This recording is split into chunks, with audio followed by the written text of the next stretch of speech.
Dools. Has. July 2nd, cinemas start to reopen. Ryan Gosling is cast as the new Wolfman, and David Ayer just won't shut up about Suicide Squad. All that and more, but until then, Dools, just roll the intro.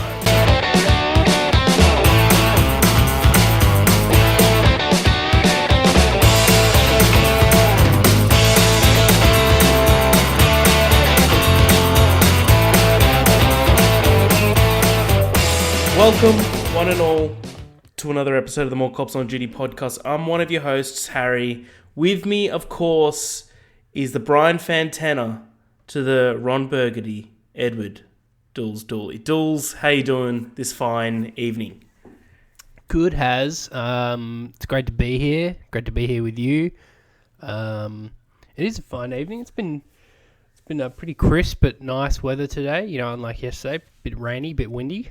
How are you? Yesterday was freezing. Yesterday was very cold. Very, very cold. Which and is it's like about to go back into it. Which is like classic kind of Australia. Like it's like the second it's winter, it's like it doesn't just like ease you in, it fucking throws you in the deep end. Yeah, it does. So yeah, no surprise that yesterday was a chilly one. Yeah, I'm good, Dools. Thanks for asking. Appreciate it. Appreciate you, Dools. Appreciate it. But Dools, what's been happening? I feel like I haven't talked to you for a while. Really? I feel like we do this a couple times a week. Some would say too often. So I'm still watching. Are you asking me what I'm watching and playing? Has is that where we will? Not yet. I was just trying to have a look into your soul. With pubs starting to open up, it feels like everything's starting to ease up a bit. Yeah, so we're lucky enough that here in New South Wales, at least, public venues, public hotels, bars, restaurants, cafes can now have up to 50 patrons per venue, as long as they're still abiding by the 1.5 meter social distancing rule. So I think like big places cause I noticed the Crowy's still closed because that's like an especially big venue that can't exactly justify opening yet for just 50 people. So I think like it's still going to be a somewhat staggered opening for most places, but I think your typical little bar/pub that's not huge, you can pop in for a schooner, which I already have, and I nearly cried when my lips touched that icy cold glass. It was glorious. What was your first beer? Because I did the same. I did it on Monday night. It was a delicious Young Henry's Newtowner. Oh, you can't go wrong with the Young Henry's range. You can't go wrong, and I just felt it's winter obviously, and so I think like it's craft beer season, big time. And I had a Young Henry's. I threw in a mid-strength in there because I was driving. I know it's, bitch move on my part, but, I saw like 3 RBTs on the way, and I was like, yeah, of course. I mean, pubs have just reopened. You can imagine people are scrambling to get to them. So, wasn't taking any chances. Then I finished off with a beer of my people, a Guinness. And it was nice. That was just the way to go out. I mean, it was beautiful. So, nice. Yeah, having a proper session on Friday, getting really stupid, and I think one more will occur over the Queen's birthday long weekend as well. So, how was your first pub outing, Has? It was good. So we arrived at the Oaks first. Had like about 3-4 there. My first beer was a classic Pacific ale of Stone and Wood variety. Can I just stop you for 1 second? I love how we're all like. We're all going to look back on this day and be like, what was your, everyone will be like, I remember my first beer the day the pubs were open. Like, it'd be like a historic moment to like. It is. That moment. Touched my lips. Yeah. Wood. I reckon like, I was saying to the guys, I'm like, there's just something better about it being in a glass, like in a room that you're surrounded by like drunken idiots, and it costing more than 8 times as much as you would if you bought a case. Which I'm like, yeah, it's just you could get the exact same glass, the Headmaster glass, and pour the exact same beer in, but there is still something to it's the atmosphere, it's the people you're with, and it's just getting it fresh off tap, like, from that pump. Yeah. And just getting it handed to you and paying $9.50 for a schooner. I mean, you just can't beat it. Yeah, like we went from the Oaks. We had about 4 there. We went to the Union, in North Sydney. Is that the one right next to the cop shop? Yes. Yeah. That one. Yeah. And we were there from 7 until like midnight on Monday night. The time just got the better of us, and Dools, like, I haven't had a hangover like that for like a year, probably, like since probably my birthday last year. Jesus. That was a bad day. But it was fun. It was all worth it. It was good fun. It was a lot of fun nights. But Dools, talking about fun nights, let's say that an average Joe just stumbles upon our podcast, Mall Cops on Duty, on Spotify, and is like, what is this? How would you describe it to him? I'd say it's a colossal waste of your time, but to give it a shot anyway. When we're not talking about our frequent pub visits, we're going on about the latest films. We're watching TV and games we're playing, and so come along, enjoy the ride, chat along with us, and you'd be talking to yourself technically if you're chatting along with us, but I mean, we welcome all kinds of people, regardless of whether you should be in a mental institution or not, right, Haz? So that's the podcast. You get it's an hour of this, pretty much. It's just a fucking dumpster fire in audio format. Absolutely. As Dools said, we release twice a week. One on Wednesday for your Prime show, one on Friday for your more of the review discussion show. We've got an idea what we're going to review this week, but we'll keep that a surprise until Friday when it's released. But Dools, we like to start off each and every show what we've been watching, what we've been playing. Do you want to start us off? Yeah, sure. I don't know if I've mentioned it already. I think I might have, but I've been watching Mr. Robot, and I'm really impressed with it. It is a really solid show. Great writing, high stakes drama, incredibly stressful, like just everything. I feel like there's rarely is there an episode where there is just not a extremely stressful situation, and because it's one of those shows again where no character really is safe. Like, I'm up to season 4 now, which is the last season, and I just watched the first episode the other day, and right off the bat, in the first minute, they kill off a main character in the very first episode of this season. I'm like, fuck yeah, no. So, it's ballsy, and it's really good. Like, I thought a lot of people think the first season might be the best. I think it's very good, but it actually, at least for me, it wasn't until halfway through the second season that I was like, fuck, this is genius. Like, and I just got really hooked. And, season 3 kind of, just continued that trend. And season 4 so far, which I think I'm a handful of episodes in, is still really good. So, it's it's not too big a show. I think, the showrunner wanted to end it at the end of season 4. And, so I'm nearly done with it. And then I'll probably look for the next one, which could be The Last Kingdom on Netflix, but I'm not sure. But, yeah. Nice. And then playing not too much lately. Actually, I finally gave Warzone a go, for the very first time. What'd you think? I wasn't too bad, dude. Very first time, the Gulag. Fucked that guy up. Fucked him up. How good is the Gulag, dude? It's fun. It gives you so much adrenaline. It's fun. I thought it was going to be you have fists and you have to pick up a knife or something or a shiv, but you just start with... No. But, I think that's such a cool feature, and it makes just... Because my whole issue with the Battle Royale and why I never got into Fortnite is, it's just so... It's a cross-country simulator.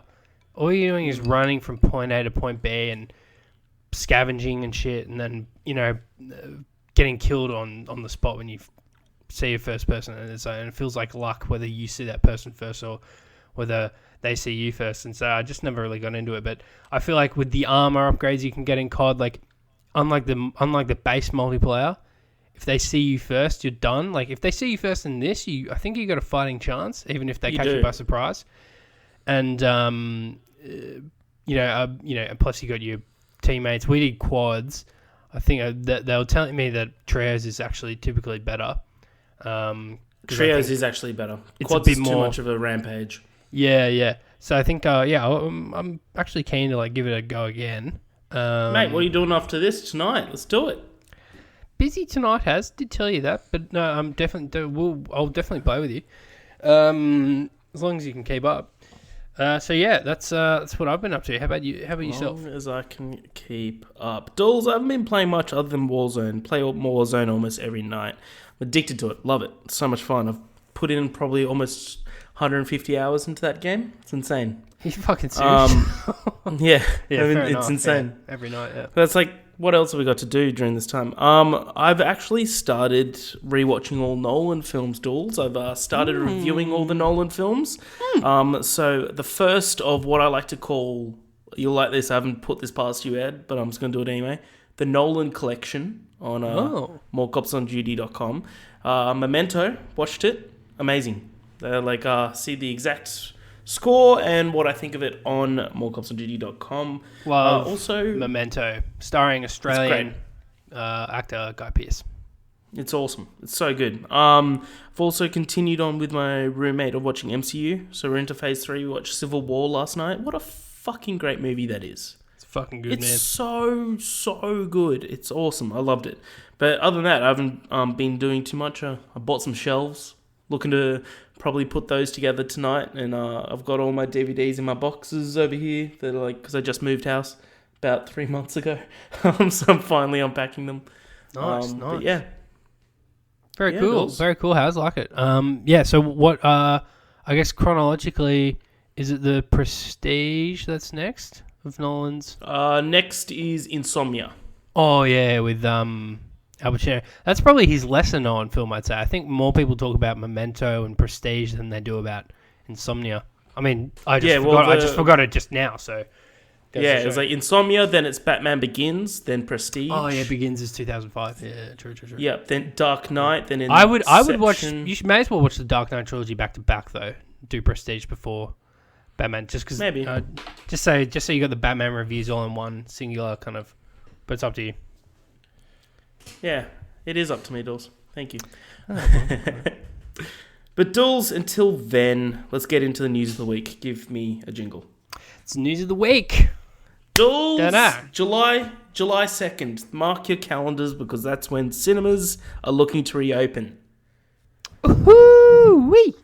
And we've got a little bit of inside knowledge. I refuse to name my source of what the first films are going to be when the cinemas do reopen. As we did speculate, and this is specific to one theatre chain though, which we don't need to necessarily name, but correct. So this is of course going to change for each independent cinema and such like that. But as we were predicting, they're going to release a bunch of films that are loved in past and basically bring them back to cinema. It's the way to do it. So.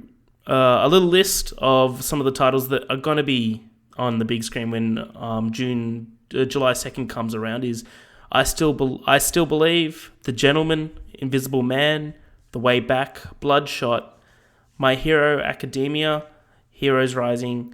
That's one movie. Never heard of that. Ford vs. Ferrari. I'd be keen to see that again. Joker, 1917, Emma. We never got around to seeing Emma. We should go do that. Little Women, same with that. We never saw Little Women. I think we should see that as well. Sam, Doolittle. You've been wanting to watch Doolittle's. The Big Trap, Sonic the Hedgehog. You should see that as well, Dools. There's a couple of these we just missed out on. So it's few in there. Yeah, Inside Out, The Addams Family, Call of the Wild. That's the Harrison Ford dog movie that is apparently atrocious that we need to see. Really? It's atrocious? I haven't seen that. It's too bad. Oh, IGN gave it a 3.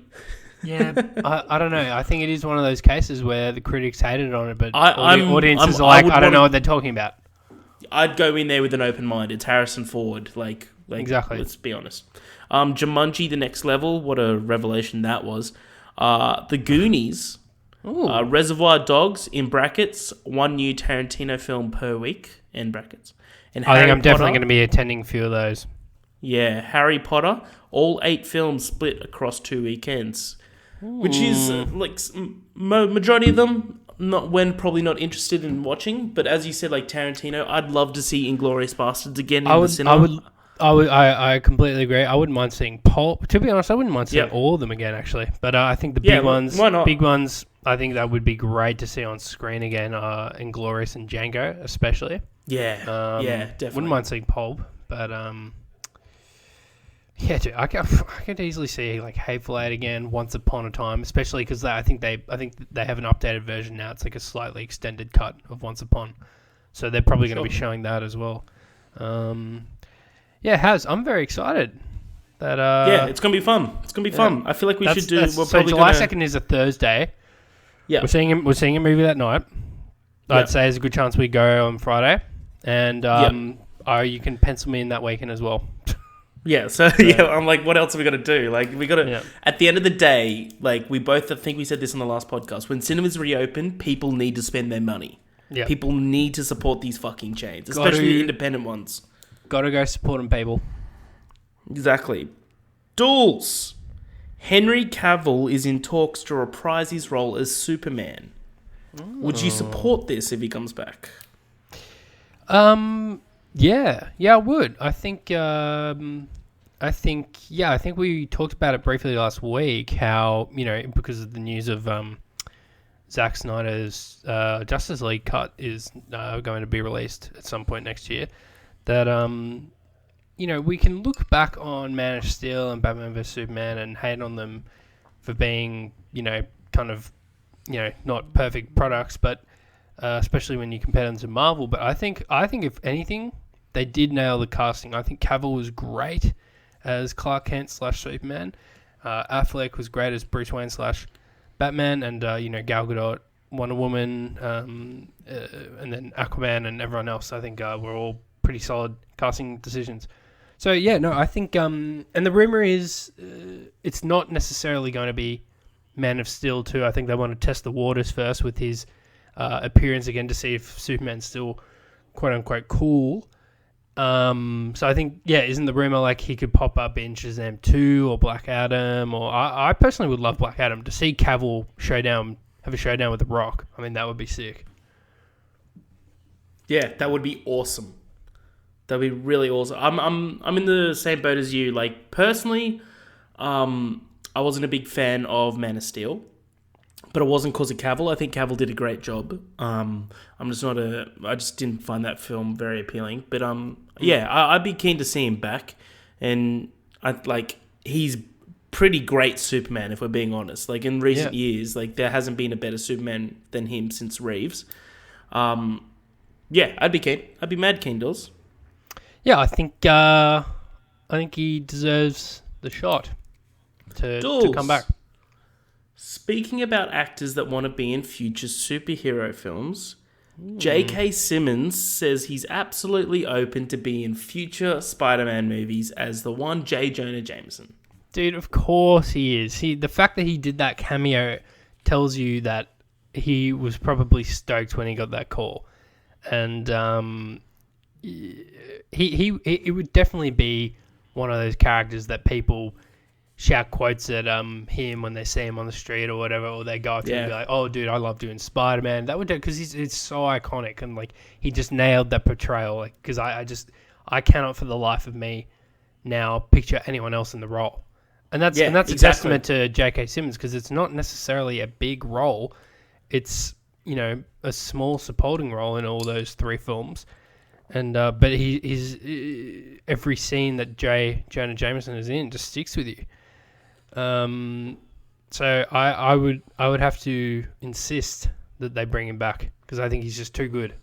And he is canon now, so I think if they write the character into Spider-Man 3, then you got to bring him back. Otherwise, that would just be weird to recast him. They should probably do the same as what they did in the PlayStation game for Spider-Man, is that J. Jonah Jameson is like the head of a podcast instead of like the Bugle, which is like what they were kind of like leaning in towards at the end of Far From Home. I think visually we kind of got that. He looked like he was a Rush Limbaugh type character who's like, I think like, or an Alan Jones type character for kind of like that conservative shock jock who's more of a radio host that just stirs up his base with just whatever vitriol he's spitting. But yeah, no, I think I thought that was a good take on the character. And I wouldn't be surprised if they took a bit of inspiration from the game in that department. That's true, Dools. That's very true. Yeah. Moving on, Dools. Moving on. We haven't got that much news left to go. This might be a shorter than usual podcast, Dools. Oh. Ryan Gosling. Dools, let's chat about Ryan Gosling for a sec. Are you a fan? Big fan. Nice. What's your favourite Ryan Gosling film? Top of your head. Blade Runner 2049. Nice. That was easy for you, wasn't it? Yours? Oh, top of my head. It probably is Blade Runner 2049. That and I loved La La Land. I was going to say, I thought it would be La La Land for you. I loved La La Land. Crazy Stupid Love as well up there. I loved him in that. Yeah, he's done a lot of great stuff, hasn't he? Drive, that has to be up there as well. I mean, if it's my favourite Ryan Gosling movie, because I love it because it's Ryan Gosling, I think probably Drive, actually, for me. Yeah, but in terms of filmmaking, I agree with you that if we had to pick one, obviously Blade Runner 2049 is a better film. You know, that movie gets a lot of hate, Blade Runner 2049. Who the fuck is hating on it? Yeah, there's a lot of movie podcasts I listen to that think that it's incredibly overrated and is a bad movie, and I don't see how they can see that. I don't see how they can see that. Well, but in talking about Ryan Gosling, Dools, he's been cast by Universal as the new Wolfman. We originally had, I think it was 2007, we had Benicio del Toro. Has convinced me as to why I should care about this. Well, if they're starting up, think of what the Invisible Man movie did for the Invisible Man. So don't think of it as like a... What? No, I'm kidding. Yeah. Yep. Yeah. Don't think of it as like a traditional Wolfman story. Think of this as like a new age sort of take on the Wolfman, like how the Invisible Man was a new age take on the Invisible Man. Okay. Yeah. So I'm not really too familiar with the Wolfman, to be honest. Is he just a werewolf? He's a werewolf. He's a werewolf. Yeah. It's one of the the monsters in the Monster Squad. Like, the Invisible Man's another monster, so is Dracula. Is that still happening? Remember when they announced, Universal announced, they were going to do, some cinematic universe? They had the photo with Tom Cruise and Russell Crowe and Javier Bardem and... They started it with The Mummy with Tom Cruise, and that movie was hot trash. That was one of the worst movies I've ever seen. Wasn't it revealed that Tom Cruise, or it might have been Russell Crowe's character, was meant to be Van Helsing or something? And they were setting him up. Tom Cruise was, originally, but then they changed it at last minute. Oh. Yeah. Tom Cruise is Van Helsing, I could probably get into. Russell Crowe was Dr. Jekyll and Mr. Hyde. Who's that? He's the scientist where he makes a formula where he drinks it. He's Dr. Jekyll, and when he drinks it, it becomes it's like Hulk. He becomes hulked out and becomes kills people. And he becomes Mr. Hyde. All right, sounds awesome. Yeah. But I'm a big fan of Ryan Gosling. I'll see it, and what they've done with Invisible Man. Like I said, I think I'm keen for it. Universal's kind of on a hot streak at the moment, so I'm gonna be putting all my money behind them. But Dools, moving on. David Ayer won't shut up about Suicide Squad. Won't shut the fuck up. Keeps revealing new stuff that would be in his director's cut, people give a fuck. Would you watch it? I mean, if it was put out and someone gave it to me for free, then I would just be so morbidly curious, so I would just have to watch it. But, okay, I think we covered this last time. It's dude, he's doing this at a time... he did this... I think he started, because this is, released the Ayer cut has been, I think, scarcely amongst the same kind of crowd as the release of Snyder Cut, but obviously the former is far more, the latter is far more prevalent. But so I think he's now finally leaning into it because he's seen that Zack's thing is actually happening. So he's like, holy shit, or maybe there's a chance. Dude, he got the chance to finish his film. I mean, from what I understand, no second director came in at the last minute to finish his film because he had to step away due to personal reasons that, just would simply have to force him to step away. I mean, he finished filming. Did the studio intervene and kind of edit it to the point that it didn't truly reflect his original vision.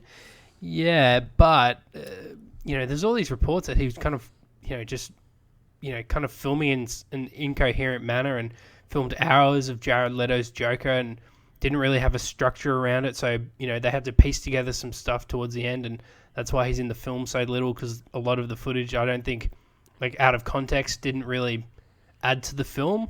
So, I mean, if it was really important footage, then they would have found a way to put it in there. So, or at least keep, the important bits. I cannot see with Justice League, I can envision a good version of it existing, because it's literally a different director with a different vision and 2 hours of unused footage there. Suicide Squad, I cannot fathom a good version existing. I think that film is one of the worst films I've ever seen in my life. Oscar-winning Suicide Squad. We should do, I was thinking about this, like when you were saying, we'll talk about this, I think last week or the week before, about reviewing bad movies for our Friday shows. Suicide Squad would be up there to review. Same with Fantastic Four. And Cats. I really want to see you watch Cats. I kind of want to see me watch it too, but I'm worried what it'll do to my mental health. I'm hanging on a thread as it is. Dools, last point of the news. It's not really news. It's more of just like a discussion point that I wanted to ask you. Now, with cinemas reopening, Dools, and movies going to officially be released on movies, do you think movies are more likely to come on demand even sooner than before after a theatrical release? Yes. I think we will see some films, not all. You'll see studios in the next couple of months kind of experiment here and there just to, use some films where the risk isn't too big to kind of, where they maybe didn't have big budgets and, they can kind of afford to do it and test how they go on demand. I think we might see some simultaneous releases, and then we might see maybe like 2 weeks or so after. It'll really actually depend on the cinema chains as well, because, I mean, we know that... some cinemas were pretty quick to... I think it was Universal that they were like, we're not going to show AMC. Fast and Furious. AMC for Universal films. Because they put Trolls and some other films on demand. So it'll... Yeah, I mean, if they can convince the cinemas, like, look, we're going to give it to you guys, but we're also going to put it on demand on the same day. But, I mean, we're obviously going to mark it up to a point where that... It's going to be a premium price if you choose to watch at home as opposed to going to the cinema. So, and I'd be absolutely fascinated to see those numbers, because then we'll get real numbers of, it's not like everyone's stuck at home. It's like, no, now you do have the option to go still see it in cinemas, as opposed to watching it at home. And I'd be fascinated to see which way it trends. I have a feeling, depending on the film, if it's not a big blockbuster, I think people will see it at home more. That's my guess. But it depends on the film. Like, it's if it's 1917, people are going to the theater. If it's Marvel, people are going to the theater. If it's Trolls, if it's what's that other one? If it's The Way Back or Little Women or Emma, I think more people watch it at home, for sure. Fair enough, Dools. Fair enough. Well, what do you reckon? Time will tell. Are you on the same page? Do you have different thoughts? No, I get what you're saying. Like, it makes sense. I think that for child films, I think they're very much going to become a thing of like the living room rather than the theater, because children attention spans is just the worst. Taking a kid to the movies is pretty much a nightmare. So, but it's also a thing like parents will want to get them out of the house as well for whatever reason. Yeah, that's true. So that's true. Yeah. That's true, but I get what you're saying in terms of the big blockbusters that make the cinemas a lot of money. That will still be the I reckon in terms of releasing on demand, that will be a lot longer than 2 weeks. The bigger movies like a Black Widow and stuff, that's not going to become on Disney Plus for months after, just because of that longevity in the cinemas. But I can definitely see like films like The Way Back and like low budget like indie films that are just more dramatized, that don't technically need to be seen on a big screen. Then yeah, I totally agree with you. Like while I was watching The Way Back, at no point did I think, oh fuck, I wish I was watching this on a big screen. Yeah. Like I think when I was watching Annihilation, that Alex Garland directed Netflix exclusive, I was like, I was like, fuck, I wish I was watching this on a big screen, because that is a big visually kind of heavy, CGI heavy, sci-fi spectacle film. So it really does depend on the kind of film, and your average moviegoer, I think, is smart enough to kind of make those distinctions. Be like, oh, this would be much better if we saw this in theaters. So yeah, but it's gonna be interesting to see. It is, Dools. It is, and Dools, that is the end of our news this week. How about that? Dools, let's transition over into Trivia Tuesday. It is my turn this week to ask you some questions, and I know you've been dying on what the theme's going to be, Dools. Do you have any guesses? Man, I'm literally taking a stab in the dark. Do you want to give it? Can I? Okay. Is it a specific actor? Is it a year? It's a specific actor. It's an actor again. Is it Will Ferrell? Holy shit. Fuck off. Oh my god. You didn't get it, no. Okay. Because you did Paul Rudd, and then you made that Brian Fantana, Ron Burgundy thing at the start. So I was like, well, maybe, that's a precursor. Could have been that. Yeah, smart. Right. Not right though. Smart though. Dools, you were pretty damn close. I'll tell you that right now. Okay. A man released a Netflix show last week that was highly anticipated. Didn't come out to great reviews, but the man was Steve Carell. Oh, I'm close. Same film, yeah. Yeah, same film. So Steve Carell and Greg Daniels came back, the creators of the US office to make Space Force. Didn't come out with great reviews. I've watched an episode here and there. It's fine. It's fine. So, Dools, how about I ask you 10 questions on Steve Carell? Sure has. Question number 1, Dools. How tall is Steve Carell? No, that's not the question. Imagine how angry you would be if it was like, what's his shoe size? I mean, I just call bullshit, and I just straight up hang up on this Google call. It's true. Dools, don't mention the call. We're not sponsored by them yet. We want them to give us money. Dools, number 1. What weapon did Brick kill a guy with in Anchorman? Has Brick just out of the blue impaled someone with a trident in Anchorman? Legend of Ron Burgundy. Ding. In a glorious fashion. It's 1 from 1. 1 from 1. Let's go into number 2, Dools. Dools, it's not famous. What popular reality TV show is Carell's Andy obsessed with in 40-Year-Old Virgin? Steve Carell's character, Andy. So what popular reality TV show is Andy obsessed with in 40-Year-Old Virgin?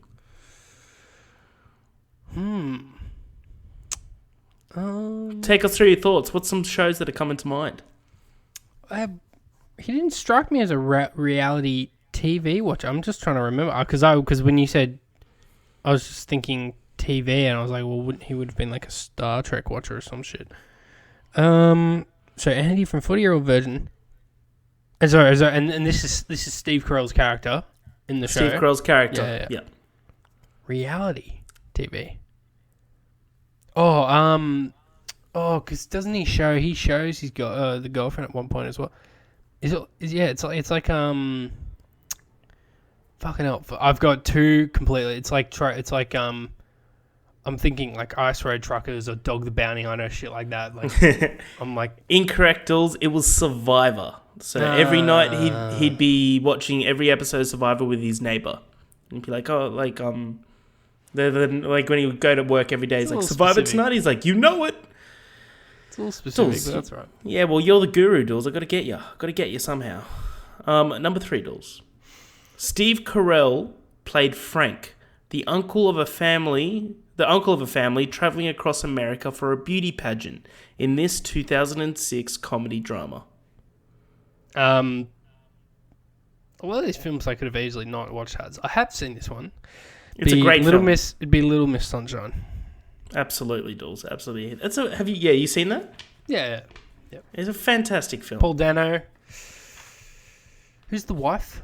I think Toni Collette. Yeah, it is. Yeah. She's actually in so many movies.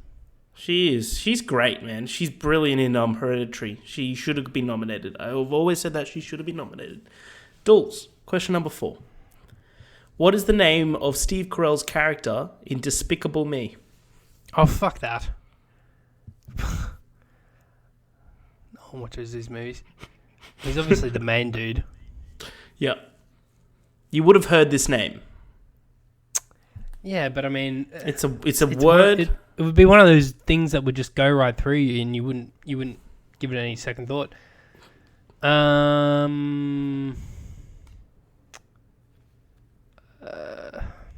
What is the name of Steve Carell's character in Despicable Me? I mean, he's obviously the main, bold villain dude. Yeah, I don't know. Is it me? Is it one of those things where his name's in the top? Is it me? No. It's Gru. Gru. Oh, whatever. Gru. It's all right. Dools, we'll bounce back. I don't know about these. I feel like this. We'll bounce back. Have you seen that movie? Have you seen Despicable Me? I've seen Despicable Me and Despicable Me 2. Yes. Fucking course you have. Yeah. Dools. There's plenty in the future that you're definitely going to get. Dools. Question number 5. Steve Carell played John E. DuPont, a multi-millionaire sponsor that is obsessed with Olympic wrestling, in what 2014 psychological sports drama? Foxcatcher. Yeah. Have you seen it? Yeah. Yeah, it's very depressing. Yeah. It's very fucked up. Very intense. Very intense. Yeah. Number 6, Dools. Shut up. Full on.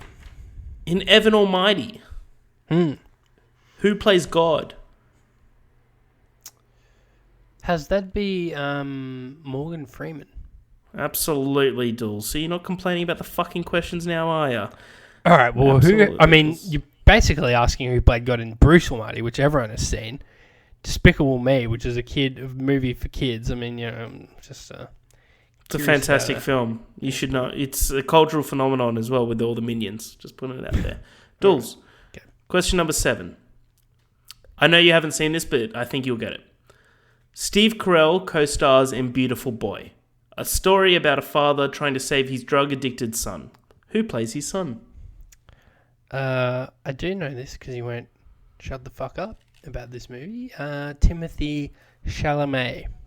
That's true. I think it's actually pronounced Chalamet, so point deducted. Question number 8. If you get this will be sweet.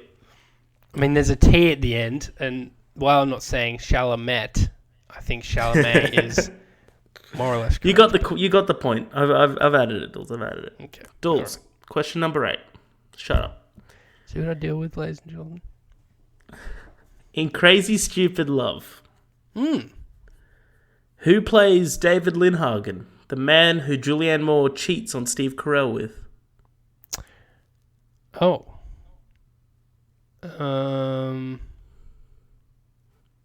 Is he a well-known actor?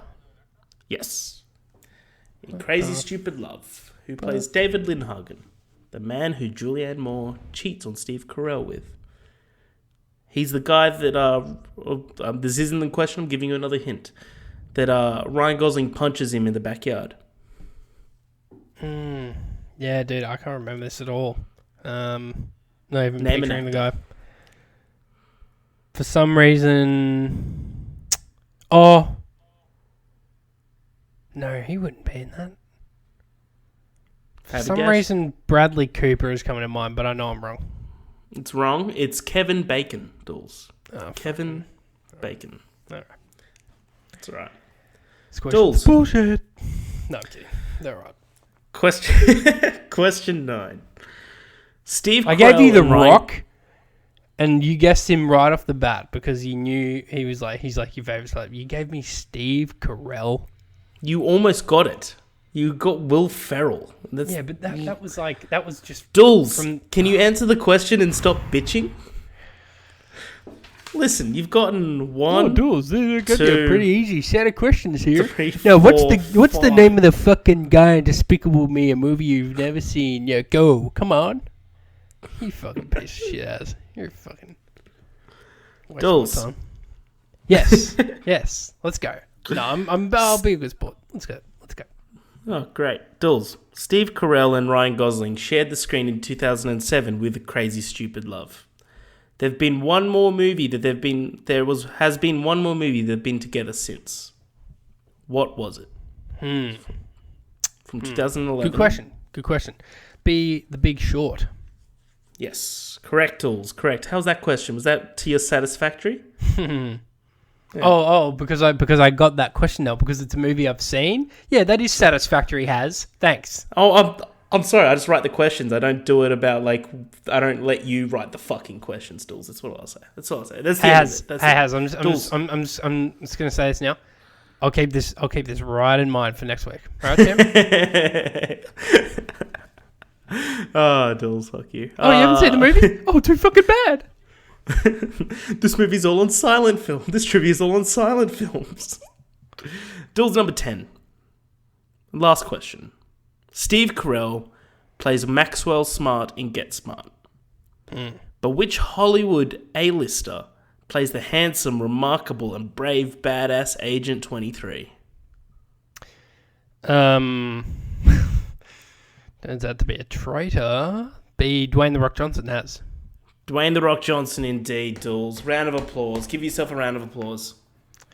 Yeah, great set of questions, as with the exception of all the ones I got wrong.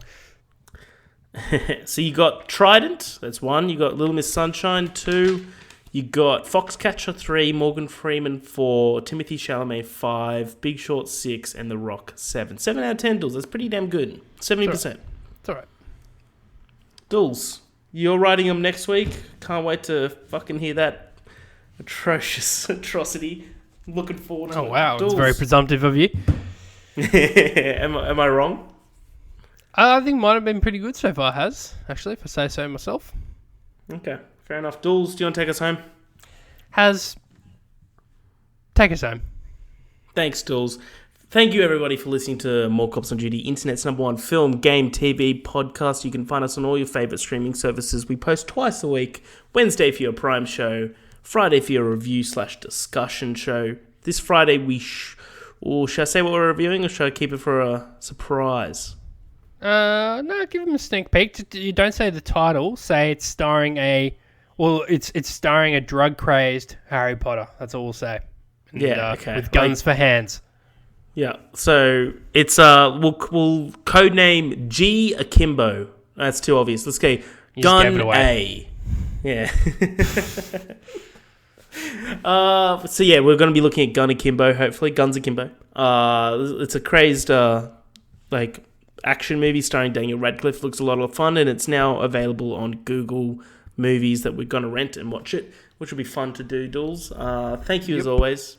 Before that though, please check us out on morecopsofduty.com for a continued Nolan collection review and also The Real Deal. Got a couple stories up on last weekend which were both hilarious and insightful. Dools, good work on those bad boys. Thanks, Haz. Appreciate it. No worries. But until next time, I'm Harry. Dools is Dools. You are you. We're the More Cops on Duty, and we're out. Take care out there.